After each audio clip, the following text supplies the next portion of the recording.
As professionals, we need to advocate for the rights of our clients. This role means we can't be passive communicators. We must be able to deal with conflict instead of avoiding it. It is important as professionals to learn the difference between aggressive and assertive communication. In this video, some tools and tips for being assertive will be presented. You don't want to be aggressive. Sorry, that was a little aggressive of me. Aggressive people do not respect the rights of others. They try to dominate conversations and use you statements. They often use anger or aggressive nonverbal behavior to bully other people into feeling guilt or shame. Here are a few examples. You must be stupid. You know better than to call the doctor for that. You didn't give me work to do, therefore it's your fault I didn't contribute to the project. You need to pick up some slack around here and do some work. What happens? The other person has an emotional reaction and non-productive conflict will escalate. Assertive communication allows you to stand up for your rights without impinging on others. It is a responsible way to say no, to ask for what you want, to express positive and negative feelings, to initiate, continue, and terminate relationships. In assertive communication, use I statements. This approach will prevent emotional reactions from the other person you are talking to. The desk script is one way to plan how to be assertive in difficult situations. The desk script is one way to plan how to be assertive in difficult situations. It stands for the key words in the 4 steps of this skill: describe, express, specify, and consequences. First, describe the behavior. Clearly describe to the other person their exact behavior that is of concern. Be concise. If you talk too much, it might confuse them or anger them, which makes your point less effective. Be sure to avoid making judgmental statements. Being judgmental causes the other person to become defensive, which means they won't listen to what you have to say.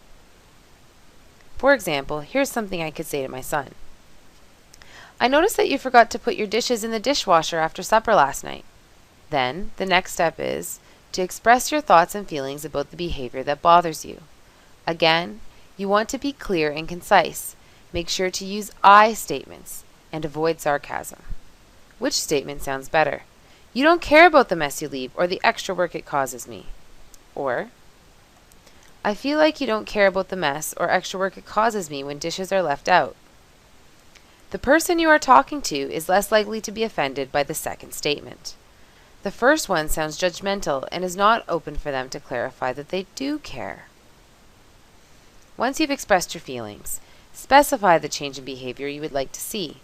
Again, you want to be concise and clear. Be realistic. Avoid asking for changes in personality or attitude. In this example, I could say, I would really appreciate it if you could remember to clean up your dishes after meals. Then, tell them the consequences of the positive changes. Tell them the positive consequences that will result for both of you if the person does change the requested behavior. Focus on positive consequences. Avoid threats or ultimatums. For example, if everyone puts their dishes away, there'll be less of a mess to clean up later, which means more time for both of us to do fun things like play video games together. Here is one more example you can apply to the workplace. Yesterday, when you did not show up for our meeting at 2 p.m., I waited for the duration of our scheduled hour. It meant that I was not able to use my time well because I was unsure if you were going to show up. Please send me a quick message to let me know if you're running late or need to reschedule our meeting. That way, I can adjust my plans and we can continue our discussion at a mutually convenient time. The CARE approach is another way to take action in a calm, controlled, assertive way. It's very similar to the desk script. CARE stands for Clarify, Articulate, Request, and Encourage. Clarify what the problem is. It is important to be specific about the behavior that is of concern. Focus on the behavior to be changed. Articulate why the behavior is a problem. State why the behavior is likely to hinder them, irritate others, or how it makes you feel. Respectfully request a change in behavior. Encourage them to change by offering the positive consequences of changing. Again, it's best to focus on positive consequences here. However, in some cases, You may also need to indicate the negative implications of failing to change. You will notice that this acronym can also be applied to the previous example. Pick the acronym you like best and use it for practice. Another tip to remember as the conversation progresses is to replace but with and. Take but out of your vocabulary. It makes a big difference. Which statement sounds better? I see what you are saying, but I think there's another way to look at it. Or, I see what you are saying, and I think there's another way to look at it. Although the difference is small, the second opinion is less likely to cause an emotional reaction. The but in there makes it sound like you're disregarding what they just said.